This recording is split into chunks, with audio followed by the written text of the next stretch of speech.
Nak tahu satu rahsia kewangan yang ramai orang berjaya dah amalkan?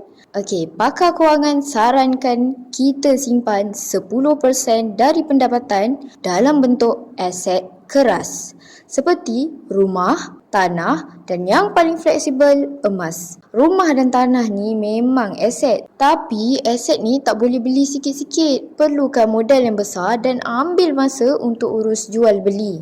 Tapi emas, dengan serendah 100 je dah boleh menabung emas di public gold. Serius lah semudah tu. Dan yang paling best, emas ni mudah alih. Boleh dicairkan bila-bila masa.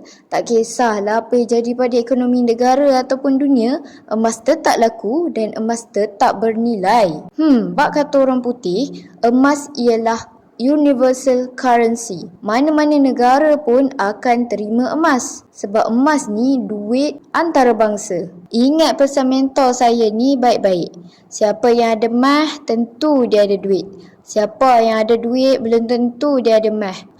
Sebab tu setiap orang perlu ada emas sebagai insurans kekayaan dan lifeboat masa kecemasan. Nak mulakan tabungan emas dengan ilmu dan bimbingan step by step? Okey, klik link dekat bio saya sekarang. Saya bantu anda dari A sampai Z.